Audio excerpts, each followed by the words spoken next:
Everyone, good afternoon. Krishna group of college में आप सभी का स्वागत है। हमारा जो बीएड फर्स्ट ईयर का सिलेबस है उसके अंतर्गत हमारा एक पेपर कोड आता है जिसका नाम है अधिगमकर्ता के रूप में विकास, growing up as a learner. उसके अंतर्गत आज हम शिक्षा मनोविज्ञान की विधियों के बारे में पढ़ेंगे।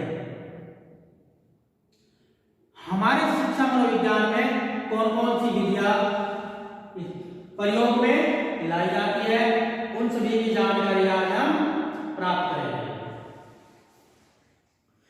किसी भी विज्ञान को अपनी समस्याओं का अध्ययन करने के लिए विधियों की सहायता लेनी पड़ती है। अगर कोई भी विज्ञान हो, उनके सामने किसी प्रकार की अगर समस्याएं आ जाए तो उन सबको क्या है, अलग अलग विधियों की आवश्यकता लेनी पड़ती है। हमारा शिक्षा मनोविज्ञान भी एक विज्ञान है। अगर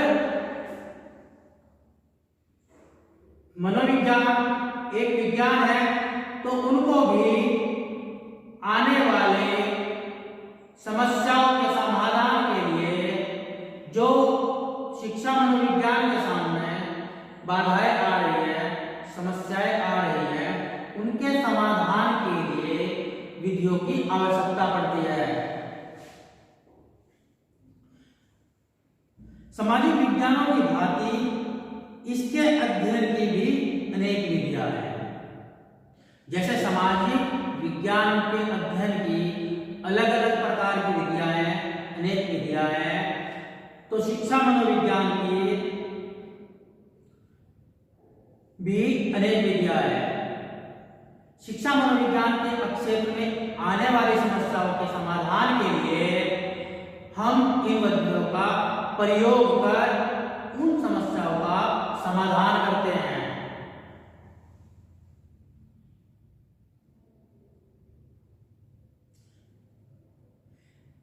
किसी भी अगर हम विधि को प्रयोग में लाते हैं तो उसके कुछ गुण भी होते हैं और कुछ दोष भी होते हैं। तो उन सब गुण और दोषों को ध्यान में रखकर हम इन विधियों को शिक्षा मनोविज्ञान में आने वाली समस्याओं के अध्ययन के लिए प्रयोग करते हैं। इनमें हमारी नंबर एक विधि है अंतर्दर्शन विधि। कौन सी है?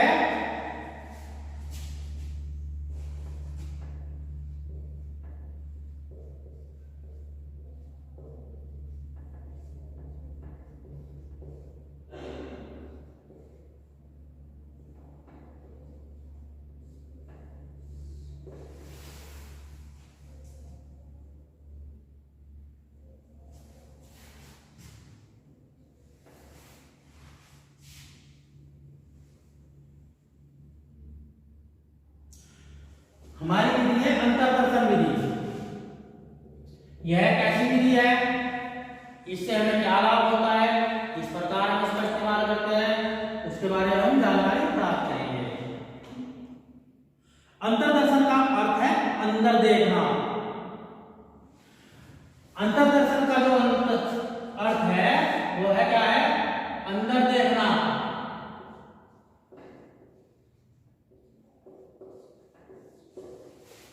अंदर किसके देखना? मनुष्य के स्वयं को अंदर देखना। To look within, to look with in.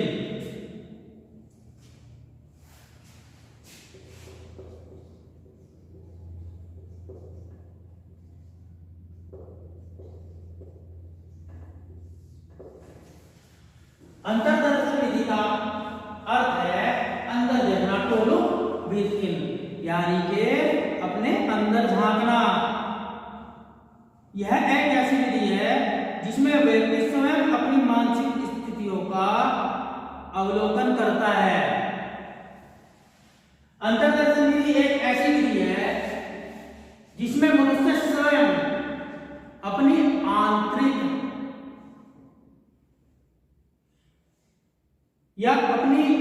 मानसिक स्थितियों का अवलोकन करता है। हम अपने बारे में ही किसी बात को सोच रहे हैं, हम इस चीज का अवलोकन करते हैं।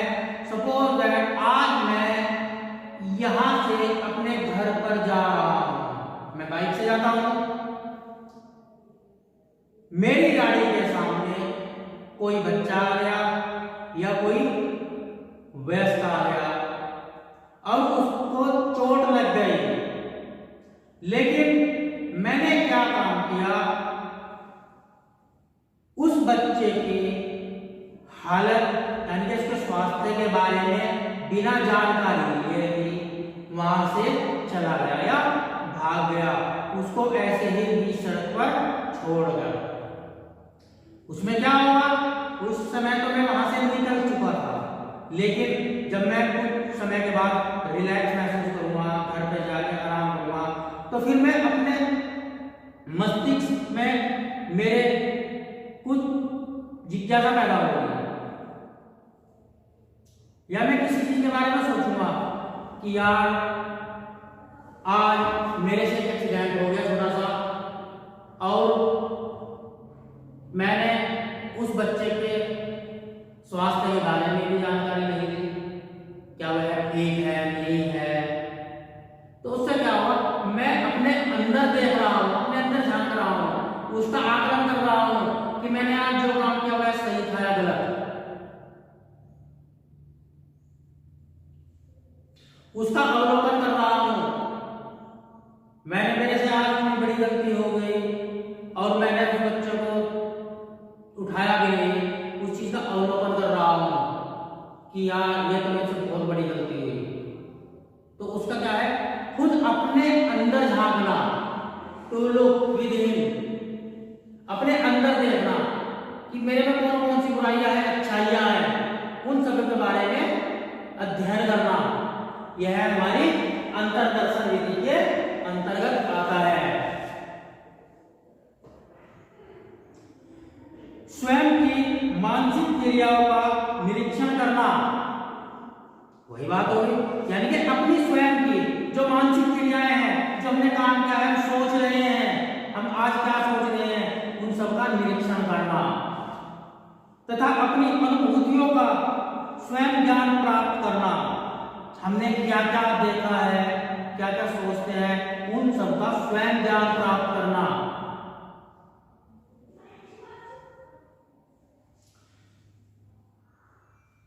अंतर्दर्शन विधि के अंतर्गत आता है। हमारे स्कॉट महोदय का कहना है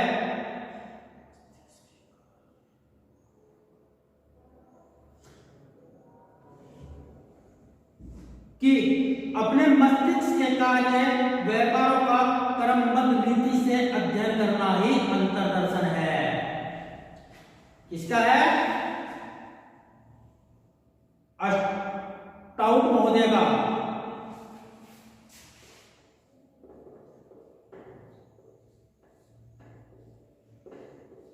स्टाउट के अनुसार हमारे स्टाउट महोदय अंतर्दर्शन के बारे में क्या कह रहे हैं कि अपने मस्तिष्क के कार्य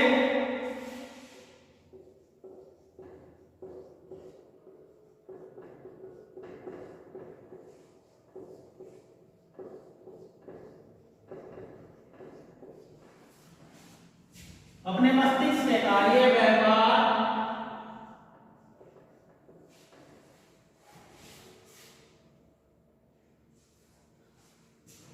व्यापारों है, अपने मस्तिष्क के कार्य व्यापारों का क्रमबद्ध रीति से अध्ययन करना ही अंतर्दर्शन है।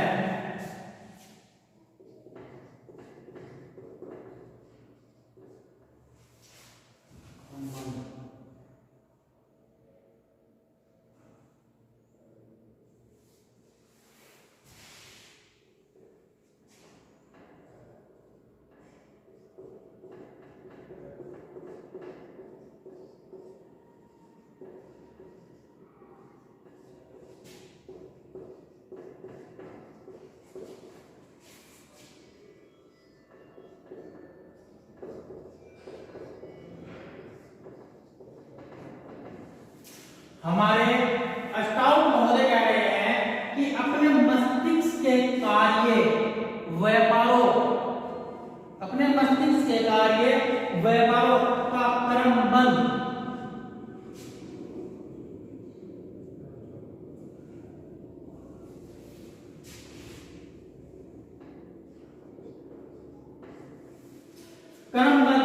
रीति से अध्ययन करना ही अंतर्दर्शन है। वह कह रहे हैं कि हमारे जो मस्तिष्क के काम है, हमने आज पूरे दिन में क्या क्या कार्य किए। व्यापार का मतलब होता है किसी वस्तुओं का खरीदना और बेचना, मिलिए।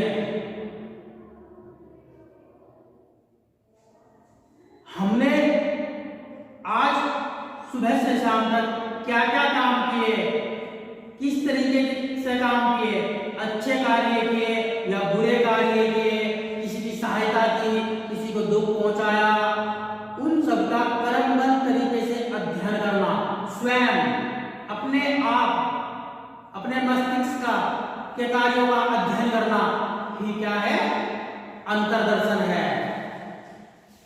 अंतर्दर्शन विधि के अंतर्गत मनोविज्ञान में हम अपने स्वयं के मस्तिष्क के कार्यों का अध्ययन करते हैं। अंतर्दर्शन विधि की विशेषताएं।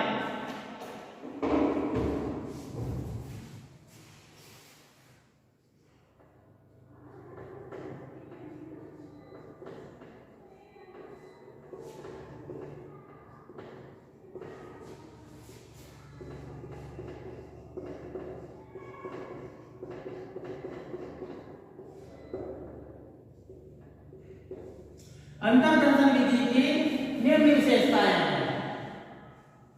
भाई अगर हम किसी विधि का प्रयोग करेंगे तो उसकी कुछ विशेषताएं तो होंगी, क्योंकि अगर किसी भी विधि की या मेथड की कोई भी विशेषता खासियत नहीं होगी तो हम उसको प्रयोग क्यों करेंगे। जब हमें उसमें कुछ अच्छी विशेषताएं मिलेंगी तभी हम किसी भी मेथड को यूज कर सकते हैं अपने दैनिक जीवन में या शिक्षा के क्षेत्र में, मनोविज्ञान में। तो नंबर 1 इसमें है, इसमें व्यक्ति को स्वयं अपनी मानसिक प्रक्रियाओं का निरीक्षण करना पड़ता है। इसमें व्यक्ति को स्वयं अपनी मानसिक क्रियाओं का निरीक्षण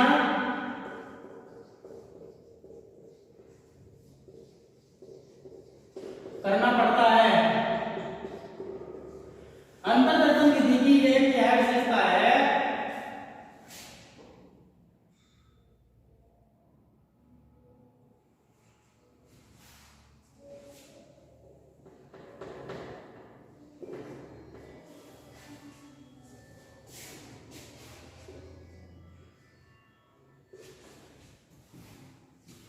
इसमें व्यक्ति स्वयं अपनी मानसिक प्रक्रियाओं का निरीक्षण करता है।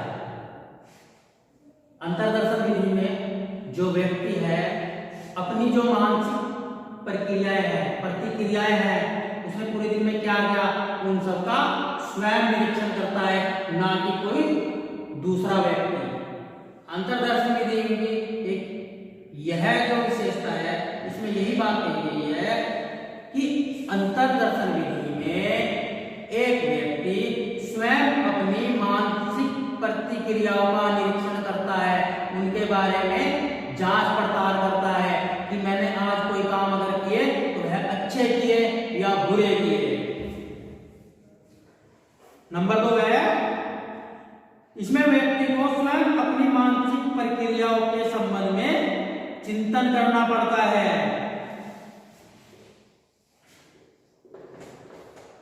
इसमें स्वयं व्यक्ति को अपनी मानसिक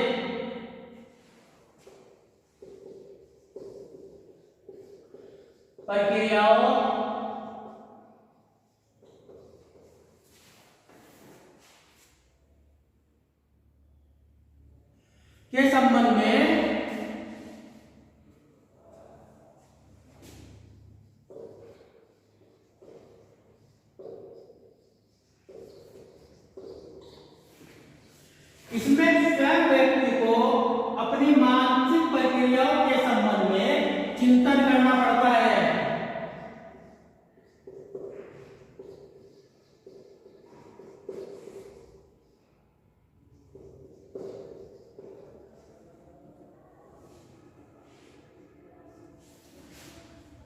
हमारी अंतर्दर्शन विधि की दूसरी विशेषता है कि इसमें स्वयं व्यक्ति को अपनी मानसिक प्रक्रियाओं के संबंध में स्वयं चिंतन करना पड़ता है। सुबह से शाम तक किसी व्यक्ति ने क्या कार्य करे उन पर चिंतन करना कि वह गलत था या सही था। आज हमने जो काम किए क्या हमने सही काम किए, हमने किसी का दिल दुखाया क्या वह सही था, यह सब मनुष्य स्वयं चिंतन करता है अपनी मानसिक प्रक्रियाओं पर। हमने आज किसी का फायदा किया, लाभ किया, उन सब का चिंतन करना, यह सब किसके द्वारा, स्वयं के द्वारा, मनुष्य के खुद के द्वारा, ना कि किसी दूसरे व्यक्ति के द्वारा। अंतर्दर्शन विधि में स्वयं मनुष्य अपने मानसिक प्रक्रियाओं का चिंतन करता है, न कि कोई अदर पर्सन। नेक्स्ट इसमें व्यक्ति को स्वयं अपनी मानसिक प्रक्रियाओं को अनुभूति को अभिव्यक्त करना पड़ता है। इसमें व्यक्ति को स्वयं अपनी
अंतर्दर्शन की दूसरी विशेषता के अंतर्गत व्यक्ति को स्वयं अपनी मानसिक प्रतिक्रियाओं की अनुभूति को अभिव्यक्त करना पड़ता है। उसमें यही कहा जा रहा है कि जो व्यक्ति है उसकी जो मानसिक प्रतिक्रियाएं हैं, उसने क्या क्या कार्य की अनुभूति की, क्या क्या कार्य किए, उन सबको अभिव्यक्त करता है स्वयं। हमने कोई अच्छे कार्य किए या बुरे कार्य किए, उस चीज का हमने चिंतन किया, अपने दिमाग में अनुभूति की कि हाँ भाई हमसे ये गलती हुई है, हमने ये लाभ किए हैं, तो उन सबको अभिव्यक्त करता है, यानी कि दूसरे को बोलता है। अभिव्यक्त करने का मतलब है किसी और को कहना, और वह मनुष्य स्वयं इस चीज को करता है। अंतर्दर्शन विधि में यह सब प्रक्रियाएं स्वयं की जाती है, न कि किसी दूसरे व्यक्ति के द्वारा। अगर कोई विधि हमारे सामने आएगी तो उसके कुछ गुण होंगे और कुछ दोष होंगे। यह तो हमने अंतर्दर्शन विधि की क्या क्या विशेषताओं के बारे में जानकारी ली। अब हम अंतर्दर्शन विधि के गुण देखते हैं।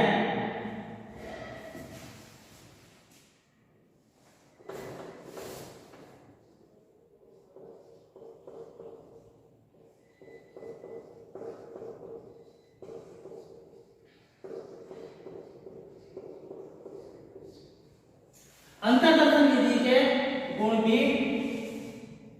बहुत सारे हैं और दोष भी बहुत सारे हैं। एक एक करके हम इन सब के बारे में देखते हैं कि अंतर्दर्शन विधि के कौन कौन से गुण हैं।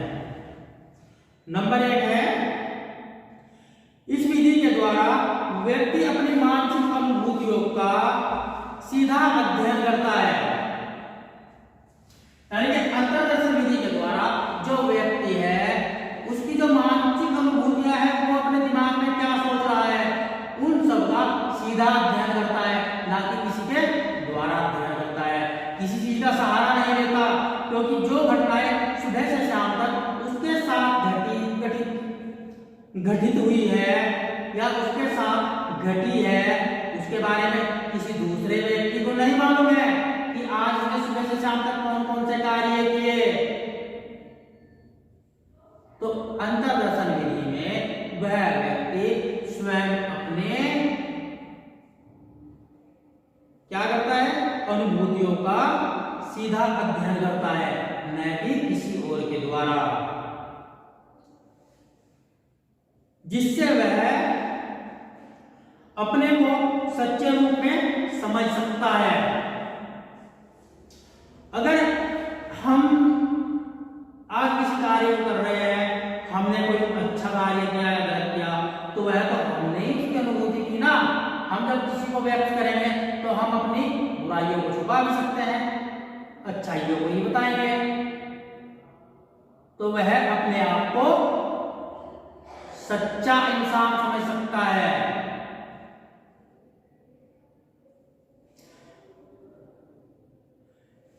एक व्यक्ति को इसी तरह प्रशंसा होती है जैसे किसी कक्षा में प्रथम आने पर। अब अगर कोई विद्यार्थी किसी कक्षा में प्रथम स्थान प्राप्त करता है तो उसको देखो कितनी खुशी महसूस होती है, प्रशंसा होती है, प्रसन्नता होती है। उन सबको अब वह अपनी उस प्रसन्नता को खुद ही तो व्यक्त कर सकता है। कोई आदमी, मनुष्य, छात्र अंदर से प्रसन्न है तो उसके बारे में बाहर वाले व्यक्ति को नहीं पता कि इसके अंदर क्या चल रहा है, इसकी मानसिक प्रक्रियाएं क्या कह रही हैं। तो उन सबको वह खुद ही व्यक्त करता है, खुद महसूस करता, अभिभूत करता है। किसी चीज को महसूस करना, वह खुद उन चीजों को महसूस करता है, और वह सब अंतर्दर्शन विधि के अंतर्गत आता है।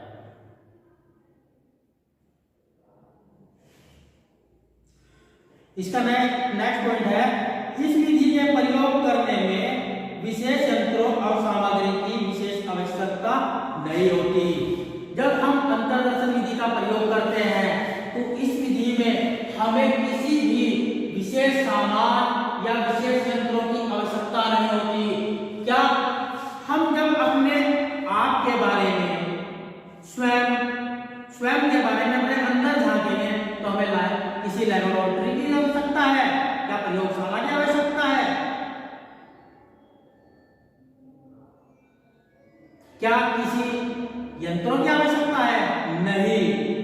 तो इस विधि में किसी भी यंत्रों की आवश्यकता नहीं पड़ती। नेक्स्ट पॉइंट है, इस विधि का प्रयोग सरल है। यानी कि इस विधि का प्रयोग क्या है? सरल है, आसानी से कर पाते हैं, क्योंकि इसमें ना तो कोई खर्च होता है और ना ही किसी यंत्रों की या प्रयोगशाला की आवश्यकता होती है। इसे किसी भी समय, किसी भी स्थान पर और किसी भी परिस्थिति में प्रयोग किया जा सकता है। अंतर्दर्शन विधि एक ऐसी विधि है जिसका प्रयोग सरल है। इसे हम किसी भी स्थान पर, किसी भी समय, किसी भी परिस्थिति में क्या कर सकते हैं? प्रयोग कर सकते हैं, इस्तेमाल में ला सकते हैं। अगर हमें रात के 12 बजे भी किसी चीज के बारे में सोचना है, अपने अंदर देखना है, हमारी आंख खुल गई सोते हुए और हम किसी चीज का अवलोकन कर रहे हैं, यानी कि जो घटनाएं हमारे सामने सुबह से शाम तक घटी है उनको हम अभिभूत कर रहे हैं, ध्यान कर रहे हैं, तो इसके बारे में किसी समय की आवश्यकता तो नहीं है ना कि हमें फिक्स समय पे ही ये बात करना है। नहीं, इस कार्य को हम कभी भी कहीं भी कर सकते हैं। यानी कि अंतर्दर्शन विधि का प्रयोग हम किसी भी समय, किसी भी स्थान पर और किसी भी परिस्थिति में कर सकते हैं।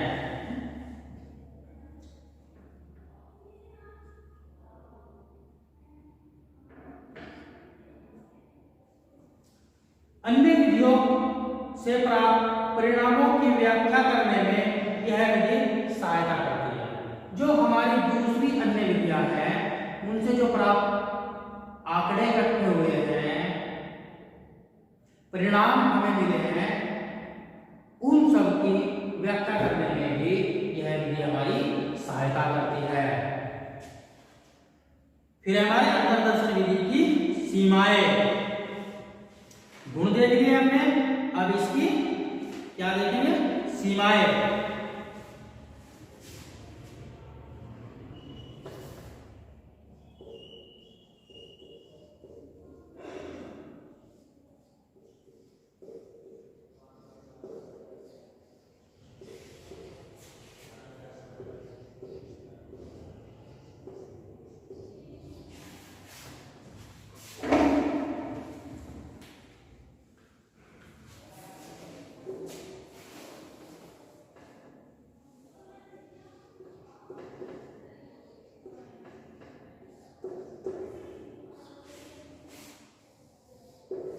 जैसे हमारे अंतर्दर्शन विधि में कुछ उसकी उपयोगिता थी, विशेषताएं थी, कुछ उसके गुण थे, तो उसमें कुछ सीमाएं भी हैं कि किन सीमाओं के दायरे में आकर हम इस विधि को प्रयोग नहीं कर सकते।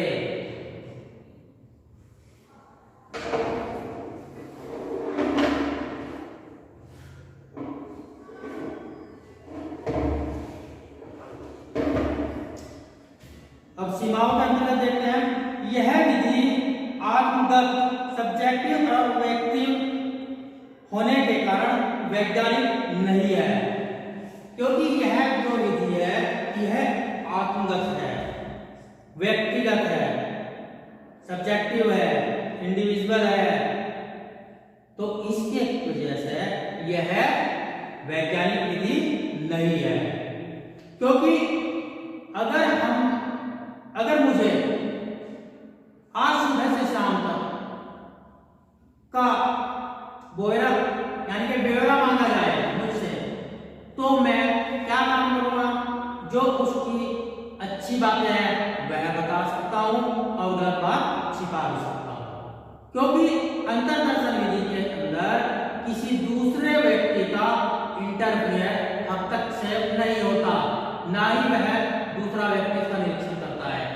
एक व्यक्ति स्वयं अपने अंदर निरीक्षण करता है, अपनी मानसिक प्रक्रियाओं का निरीक्षण करता है और उसने उस निरीक्षण में क्या अभिभूत किया, क्या प्राप्त किया और वह उनकी किस प्रकार से व्याख्या करेगा, यह सब उस व्यक्ति के ऊपर ही निर्भर रहता है, डिपेंड रहता है। अभी क्या है इसमें कि कुछ व्यक्ति अपनी गलतियां छिपा लेते हैं और केवल सच्चाई ही बताते हैं। इस वजह से यह विधि वैज्ञानिक विधि नहीं है, यह इसका एक मुख्य दोष है।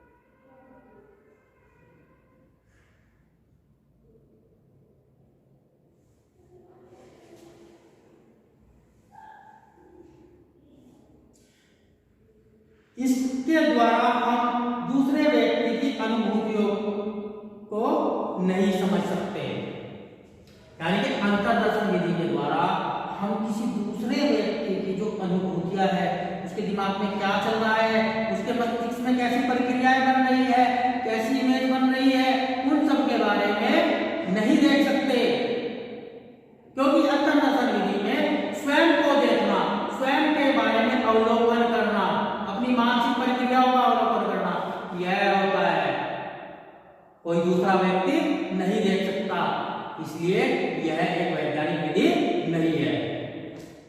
नेक्स्ट पॉइंट है हमारा, मानसिक क्रियाएं अस्थिर और परिवर्तनशील होती हैं, जिनका अध्ययन और आत्मनिरीक्षण बहुत ही कठिन होता है।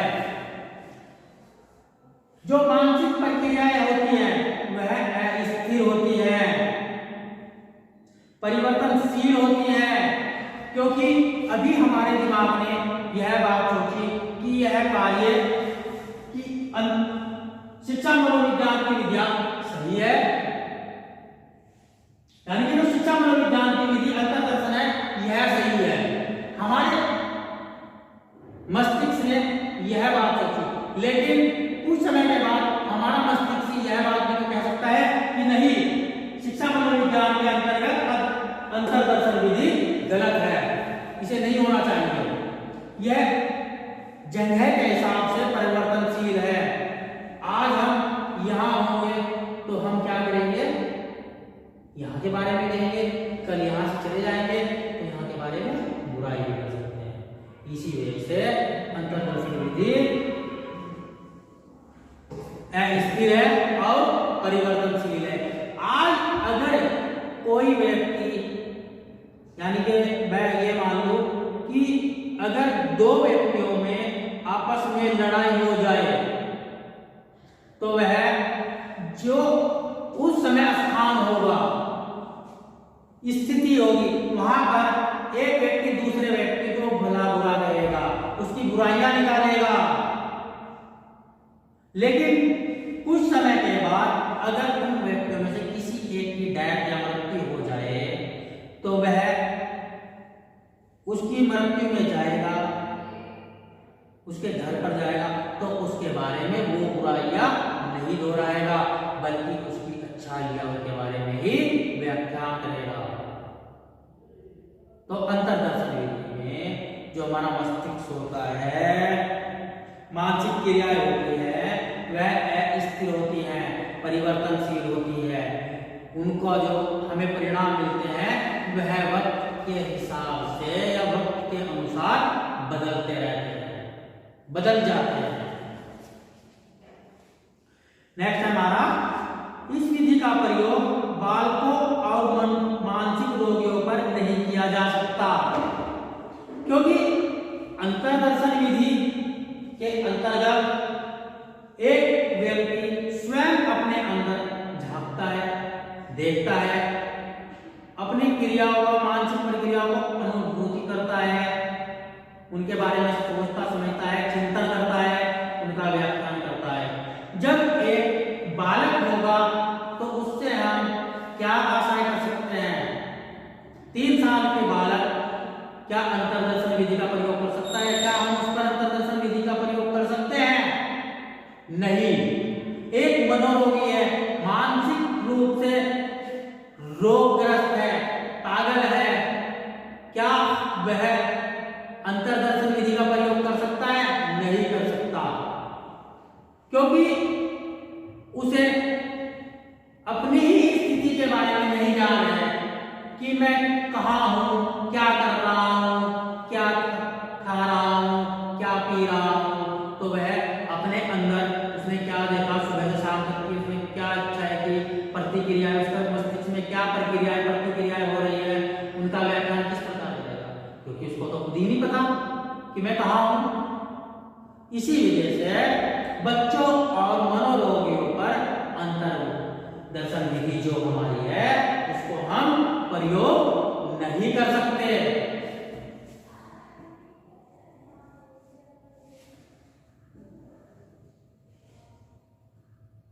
नेक्स्ट है, मनुष्य का व्यवहार प्रतिक्षण बदलता रहता है, इसलिए इस विधि के द्वारा इसके व्यवहार का अध्ययन करना कठिन हो जाता है।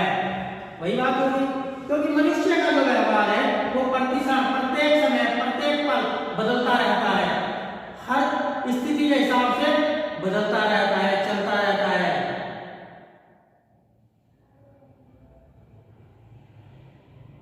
आज हम यहाँ आए, बच्चों के सामने कैसा व्यवहार कर रहे हैं, घर पे चले जाएंगे अपने घर वालों के सामने कैसा व्यवहार करेंगे, वह सब है बदलता रहता है। हम एक समाज में जाते हैं, समाज के सामने हमारा कैसा व्यक्तित्व है, कैसा व्यवहार है, वह सब अलग है। जब हम यहाँ दोस्तों में बैठते हैं तो वहां हमारा व्यवहार चेंज होता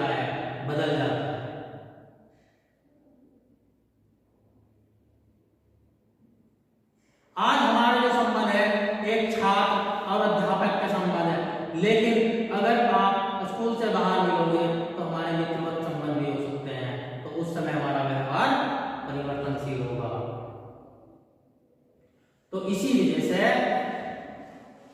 अंतर्दर्शन विधि की एक मुख्य सीमा यह भी है कि मनुष्य का व्यवहार प्रतिक्षण बदलता रहता है। नेक्स्ट है, इस विधि के द्वारा मनुष्य की बहुत सी गूढ़ बातों का विश्लेषण नहीं हो पाता। अंतर्दर्शन विधि के द्वारा मनुष्य की जो गूढ़ बातें हैं, जो मनुष्य के अंदर छिपी हुई है, उन सब का अध्ययन नहीं हो पाता, क्योंकि जो मनुष्य के अंदर गूढ़ बातें छिपी हैं, बुराइयां छिपी है, वह मनुष्य उनका व्याख्यान नहीं करता। केवल अपनी अच्छी बातों को तो उसने बता दिया, उनका तो व्याख्यान कर दिया, लेकिन जो अंदर गलत आदतें हैं, गूढ़ बातें हैं, उन सब का व्याख्यान नहीं करता।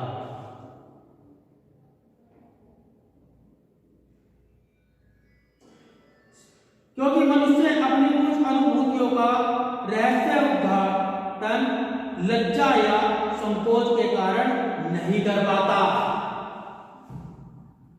क्योंकि जब मनुष्य अपने अंदर निरीक्षण करता है, अपने आत्म प्रक्रिया, मस्तिष्क की प्रक्रियाओं का निरीक्षण करता है, तो उनमें कुछ बातें ऐसी होती हैं जिन्हें वह लज्जा यानी कि शर्म की वजह से नहीं व्याख्यान कर पाता, संकोच के कारण नहीं व्याख्यान कर पाता, उसे उन बातों को कहने में संकोच आती है। अगर किसी ने किसी काम का बुराई की हो, बुरा कार्य किया हो, तो क्या कोई भी व्यक्ति उस काम को प्रसन्नता पूर्वक व्याख्यान करेगा, प्राउड फील करेगा उस काम को? नहीं, तो उस चीज को वह अपने ही अंदर छिपा लेगा। तो यह भी एक शिक्षा मनोविज्ञान की अंतर्दर्शन विधि की सीमा है। आज के लिए इतना ही काफी। तो कल मिलते हैं हम शिक्षा मनोविज्ञान की नई विधि के साथ। हमारी कल की जो नई विधि है वह बहिर्दर्शन विधि होगी, यानी कि हमारी जो कल का नया टॉपिक होगा, हमारी अधिगमकर्ता के रूप में विकास जो पाठ्य पुस्तक है उसके अंतर्गत हमारा एक चैप्टर है शिक्षा मनोविज्ञान की विधियां। उनमें से हमने आज एक विधि अंतर्दर्शन विधि के बारे में अध्ययन किया। हमारी इसके अंतर्गत शिक्षा मनोविज्ञान की विधियों के अंतर्गत बहुत सारी विधियां हैं, जिनमें से हमने आज अंतर्दर्शन विधि का अध्ययन किया। और इसी बात को आज हम यही रोकते हुए कल हम शिक्षा मनोविज्ञान की दूसरी विधि बहिर्दर्शन विधि के बारे में अध्ययन करेंगे। सभी छात्र छात्राओं को, प्यारे भाइयों को कृष्णा गुरुकुल कॉलेज में स्वागत है। इसी के साथ मैं आपसे इजाजत लेता हूं। Thank you and